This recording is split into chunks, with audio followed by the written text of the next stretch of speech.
Class 10th biology. आज का lecture 17 है और आज का टॉपिक है ब्रीथिंग। ब्रीथिंग का मतलब क्या होता है? ब्रीथिंग का मतलब होता है taking of oxygen from environment into the lungs and releasing of carbon dioxide from lungs into the environment. मतलब अगर हम ब्रीथिंग को समझते हैं तो ब्रीथिंग को हम कहते हैं एक ब्रीथ का मतलब क्या होता है? वन इनहेलेशन और वन एक्सहेलेशन। वन इनहेलेशन में क्या होता है? हम ऑक्सीजन को लेते हैं और वन एक्सहेलेशन में क्या होता है? हम कार्बन डाइऑक्साइड को क्या करते हैं? रिलीज करते हैं। और ये डिपेंड करता है, जो ब्रीथिंग प्रोसेस होता है ये डिपेंड करता है किसके मूवमेंट पे डिपेंड करता है? रिब केज के मूवमेंट पे डिपेंड करता है। किसके मूवमेंट पे डिपेंड करता है डियर स्टूडेंट्स? रिब केज के मूवमेंट पे डिपेंड करता है। और किसके मूवमेंट पे डिपेंड करता है? डायाफ्रेज्म, जिसे हम डायाफ्राम भी कहते हैं, डायाफ्रेज्म, इन दोनों के मूवमेंट पे पूरा का पूरा ब्रीथिंग मैकेनिज्म क्या करता है? डिपेंड करता है डियर स्टूडेंट्स। तो इस बात को ध्यान रख लीजिएगा आप लोग। ओके, आइए हम बुक में समझते हैं। यहां पे अगर आप देख रहे होंगे, ओके, तो यहां पे लिखा हुआ है breathing involves the movement of the rib cage and the diaphragm. Okay, after that अब हम बात करते हैं कि जो ब्रीथिंग प्रोसेस होता है वो दो पार्ट में डिवाइड होता है। ब्रीथिंग इन, जिसमें हम क्या करेंगे? ऑक्सीजन लेंगे, मतलब कि एयर को हम लेंगे। ओके, और ब्रीथिंग आउट, दूसरा प्रोसेस क्या है यहाँ पे? ब्रीथिंग आउट, जहां पे हम ऑक्सीजन को कार्बन डाइऑक्साइड को या ऐसा एयर जिसमें कार्बन डाइऑक्साइड मिक्स्ड है उसको हम क्या करेंगे? रिलीज करेंगे। ओके, तो आइए देखते हैं, ब्रीथिंग इन में देखते हैं। आइए ब्रीथिंग इन का पहला फिगर देखिएगा। तो ब्रीथिंग इन में क्या होता है? ब्रीथिंग इन में हम ऑक्सीजन लेते हैं, यानी कि एयर लेते हैं। एयर लेने से पहले क्या होता है कि ये जो रिब केज होता है, ओके, ये जो रिब केज होता है, रिब केज मतलब ये जो एक रिब्स पाए जाते हैं, ये जो बोन होती है रिब्स, ये चारों तरफ एक क्या बनाती है? रिब केज बनाती है। तो ये रिब केज जो होती है, ये रिब केज बाहर की तरफ क्या होती है? अपवर्ड। यहाँ पे लिखा हुआ है रिब केज मूव्स अपवर्ड, यानी कि बाहर की तरफ ये क्या कर जाती है? मूव कर जाती है। ओके, आप देखिए, जब ऑक्सीजन आप ले रहे हो, जब आप एयर को ले रहे हो, तो आप देखिएगा थोड़ा सा कि जो रिब केज होता है वो थोड़ा सा बाहर की तरफ क्या करता है? मूव करता है। ये आप फील कर सकते हैं। ओके, तो यहां पे क्या होता है कि जैसे ही ऑक्सीजन लेना होता है या एयर लेना होता है, इनहेलेशन प्रोसेस करना होता है, तो ये जो रिब केज होते हैं ये बाहर की तरफ मूव करते हैं, जिससे अंदर की तरफ का जो चेस्ट कैविटी होता है उसकी जो वॉल्यूम होती है वो ज्यादा हो जाती है।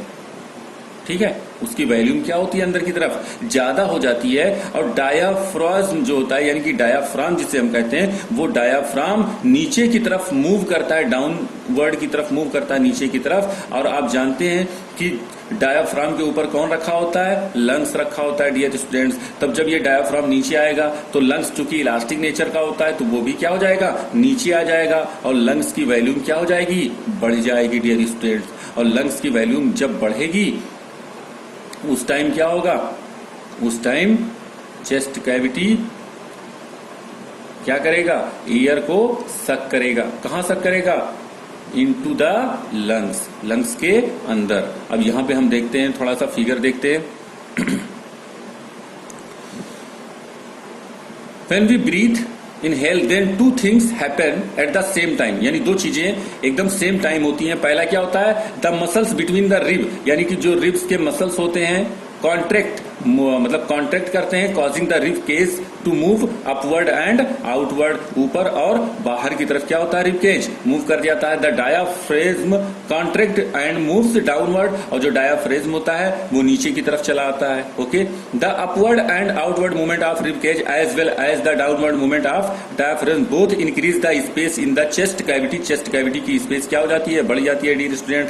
एंड मेक इट लार्जर, और मतलब कि बहुत बड़ा स्पेस हो जाता है, यानी इसे लार्ज करते हैं। As the chest cavity becomes larger, और इस तरीके से जो चेस्ट कैविटी होती है वो लार्ज हो जाती है, बहुत बड़ी हो जाती है। एयर इज सक्ड, अब एयर को क्या किया जाता है? सक्ड किया जाता है। इन फ्रॉम आउटसाइड, बाहर से अंदर की तरफ, इनटू द लंग्स, लंग्स के अंदर। और इस तरीके से ब्रीथिंग इन यानी इनहेलेशन प्रोसेस क्या होता है? परफॉर्म होता है, यानी कि एयर को हम लेते हैं लंग्स के अंदर। Okay dear students, breathing out में क्या होगा?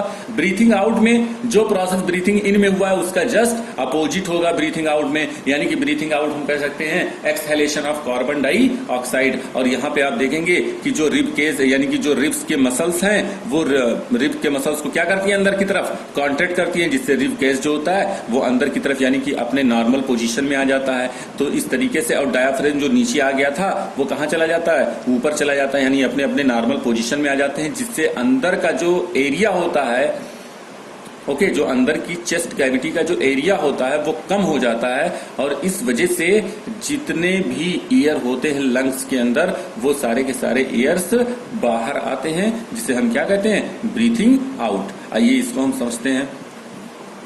The muscles between the ribs relax causing the rib cage to move downward and inward. Okay, बात समझ में आ रही है? And the diaphragm relax and move upward, मतलब हर कोई, चाहे वो रिब केस की मसल्स हो, चाहे वो रिब्स की मसल्स हो, और चाहे वो डायाफ्राम की मसल्स हो, हर कोई मसल्स जो है वो नॉर्मल पोजीशन में आ जाता है। The downward and inward movement of rib cage as well as the upward movement of diaphragm both decrease the space. अब दोनों कंडीशन जब नॉर्मल हो जाएंगे तो both decrease the space in our chest cavity and make it smaller. Okay, as the chest cavity becomes smaller, air is pushed out from the lungs, और air जो होंगे वो lungs से क्या हो जाएंगे? बाहर आ जाएंगे डियर स्टूडेंट्स। ओके, तो ये दोनों फिगर है, एक तरफ दिया गया है इंस्पायरेशन और एक तरफ दिया गया है एक्सपायरेशन, एक तरफ दिया गया है ब्रीथिंग इन, एक तरफ दिया गया है ब्रीथिंग आउट। ओके, एक तरफ दिया गया है इनहेलेशन प्रोसेस, एक तरफ दिया गया है एक्सहेलेशन प्रोसेस। और ये सिर्फ डिपेंड होता है रिब केस यानी कि जो रिब्स की मसल्स होती है उनके कॉन्ट्रैक्शन पे, और डायाफ्राम की जो मसल्स होती है उनके कॉन्ट्रैक्शन पे। ये पूरा का पूरा प्रोसेस मैकेनिज्म क्या होता है डियर स्टूडेंट्स? डिपेंड होता है। ओके, तो ये फिगर हमने दिखाया यहाँ पे, आप इसको जो है वो स्टडी करिएगा। ओके, तब तक के लिए God bless you, thank you dear students.